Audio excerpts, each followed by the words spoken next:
c'est qu'au-delà du châtiment, nous pouvons aussi voir des choses. Je viens d'énumérer des choses que nous pouvons voir au-delà de l'offense. Mais au-delà du châtiment, c'est-à-dire ces réactions que nous prenons, que nous avons face à l'offense, il y a autre chose que nous pouvons voir. Premièrement, au-delà du châtiment, nous pouvons voir la miséricorde. La miséricorde, c'est tout simplement le fait de ne pas infliger à quelqu'un le châtiment qu'il mérite. Quelqu'un raconte de fausses histoires sur moi. Au lieu de l'insulter ou de me venger, je fais comme si de rien n'était. Pas parce que je suis faible, pas parce que je ne suis pas capable, mais parce que je suis miséricordieux. Dans le monde actuel, dans notre société actuelle, dans nos communautés, dans nos familles, la miséricorde peut être considérée comme une faiblesse. C'est-à-dire que quelqu'un vous offense, mais au lieu de réagir proportionnellement à l'offense, vous vous abstenez, vous ne faites rien. Dans le monde, on va vous traiter de faible, de lâche, un faiblard, un vaurien. Mais la Bible, le Seigneur, nous recommande d'être miséricordieux. Nous pouvons voir au-delà du châtiment la miséricorde. Si je peux voir au-delà de l'offense, je peux aussi voir au-delà du châtiment. La Bible dit que le jugement est sans miséricorde pour qui n'a pas fait miséricorde. Jacques chapitre 2, versets 12 à 13 le dit clairement.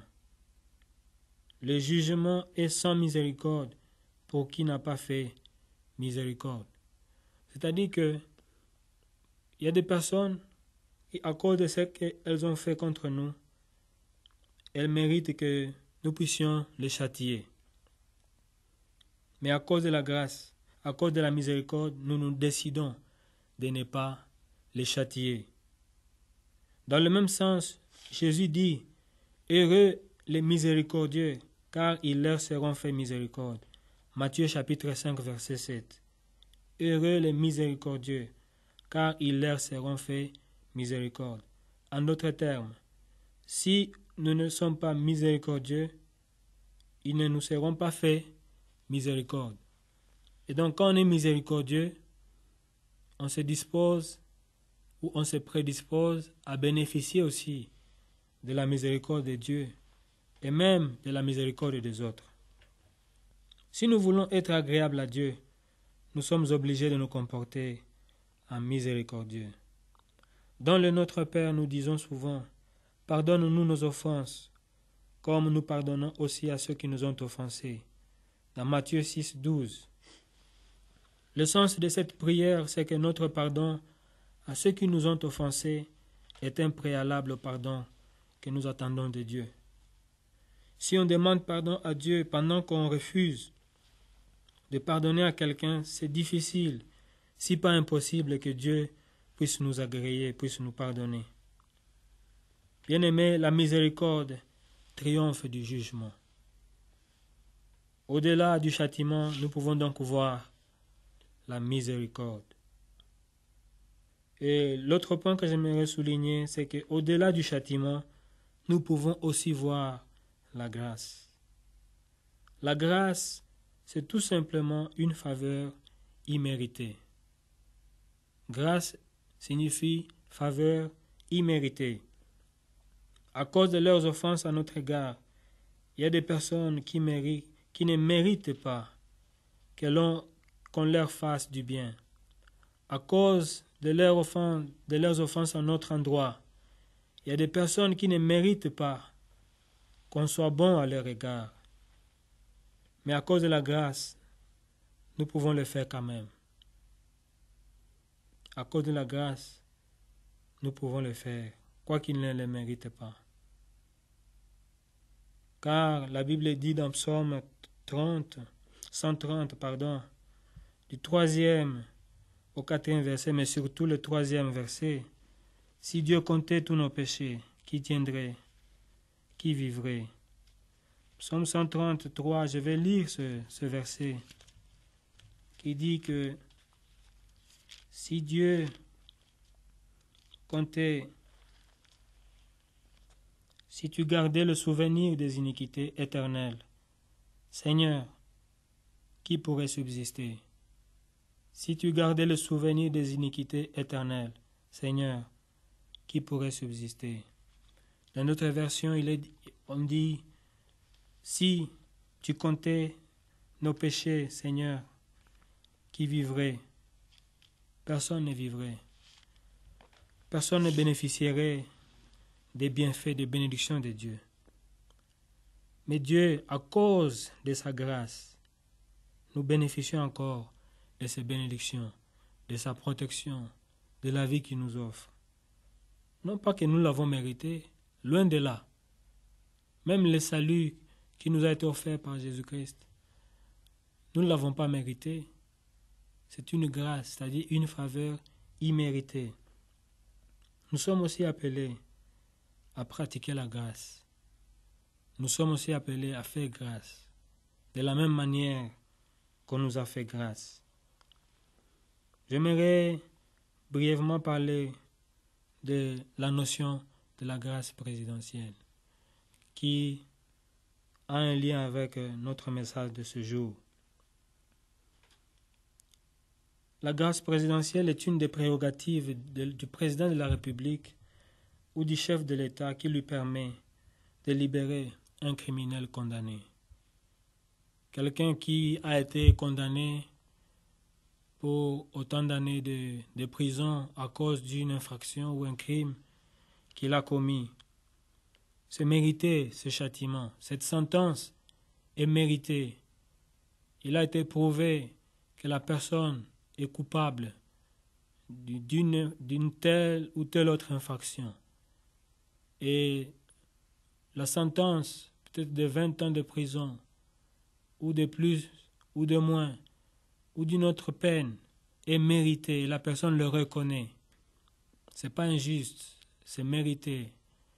Mais le président décide, de par ce pouvoir lui conféré par la Constitution, de renvoyer cette personne libre de toute poursuite. C'est ce qu'on appelle la grâce présidentielle. En d'autres termes, le président peut gracier un condamné. De la même manière, nous pouvons aussi dire que chacun de nous peut gracier quelqu'un. Parce qu'un homme de Dieu avait dit, il y a peu de présidents. Il n'y en a pas beaucoup dans ce monde. Dans une association, dans une communauté, dans un pays, il peut y avoir un président et un adjoint. Ce qui veut dire qu'il y en a très peu. Tout le monde ne peut pas être président. Mais il a dit quelque chose de très intéressant. Il a dit que chacun de nous peut décider sur sa vie. Il peut prendre des décisions sur sa vie. Chacun de nous peut décider de quelque chose par rapport à son cœur, par rapport à sa vie. C'est pourquoi il a dit que chacun de nous est président de lui-même. Donc, vous êtes président de vous-même, chers auditeurs, chères auditrices. Vous êtes chef de votre vie. Vous pouvez aussi décider que certaines choses se passent dans votre vie parce que vous êtes le seul à décider du sort de votre vie ou du sort des personnes que vous gardez dans vos cœurs. Et donc, vous pouvez aussi décider de libérer de nos cœurs, nous pouvons décider de libérer de nos cœurs les personnes que nous avons condamnées à cause de leurs offenses à notre égard. Vous pouvez aussi gracier quelques personnes à cause de la grâce. Vous pouvez gracier la personne qui vous a offensé. C'est peut-être votre conjoint, votre mari ou votre femme. C'est peut-être votre enfant, c'est peut-être votre parent. C'est peut-être votre collègue de service, votre voisin. C'est peut-être votre collaborateur à l'église, votre collaborateur dans votre association, je ne sais où. C'est peut-être quelqu'un de lointain, un inconnu, quelqu'un qui ne vous est pas proche, qui vous a offensé. Vous pouvez aussi le gracier. Vous pouvez ne pas tenir compte du châtiment que vous vous êtes décidé de prendre à son encontre à cause de... Vous pouvez décider de le gracier, de lui donner quelque chose qu'il ne mérite pas. Ainsi, en concluant mon message de ce jour, j'aimerais dire qu'à cause de la grâce, nous pouvons encore téléphoner à ceux que nous avons juré de ne plus jamais appeler. À cause de la grâce, nous pouvons encore saluer ceux que nous avons décidé de commencer à éviter. À cause de la grâce, nous pouvons encore aider ceux que nous avons décidé de ne plus jamais aider. À cause de la grâce, nous pouvons encore bénir ceux que nous étions en train de maudire déjà. À cause de la grâce, nous pouvons encore faire du bien. Non pas parce que nous sommes faibles, non pas parce que ceux-là, les autres, le méritent, mais nous le faisons à cause de la miséricorde et à cause de la grâce.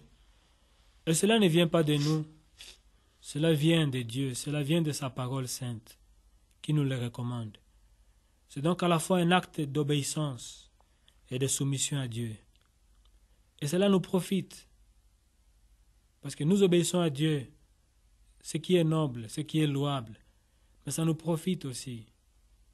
Parce que lorsque nous vivons en paix, c'est-à-dire nous ne gardons pas rancune, nous ne cherchons pas à tout prix à nous venger, nous ne cherchons pas à tout prix à rendre l'appareil à l'autre qui nous a offensés, ça profite à notre santé.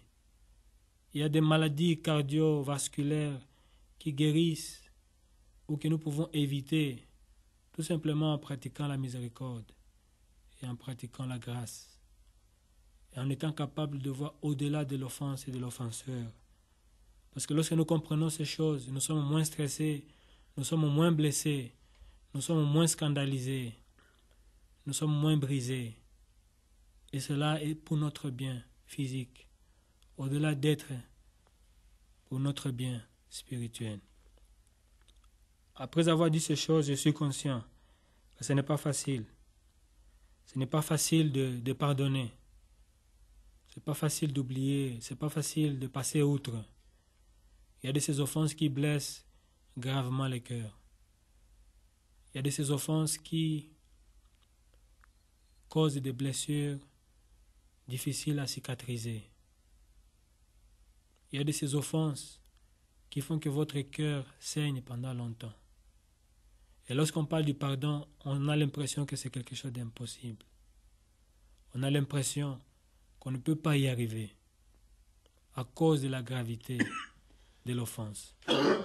Ainsi, bien-aimés, j'aimerais vous exhorter à tourner vos regards vers le Seigneur, notre Dieu, lui qui nous a dit qu'avec lui, nous ferons des exploits. Faire réaliser certaines de ces choses dont je viens de parler ici, ça relève de l'exploit. Or, l'exploit est possible avec Dieu. Et l'apôtre Paul dit quelque chose que nous pouvons aussi dire en ce jour, que nous pouvons tout par celui qui nous fortifie. Nous pouvons tout, y compris pardonner, y compris gracier des personnes qui nous ont offensés, y compris être miséricordieux vis-à-vis d'eux. Et donc c'est possible. Que le Seigneur nous aide. Que le Seigneur vous aide. Et je crois que nous pouvons y arriver. Amen. Amen. Nous disons merci à l'homme de Dieu, le frère gentil, pour ce message.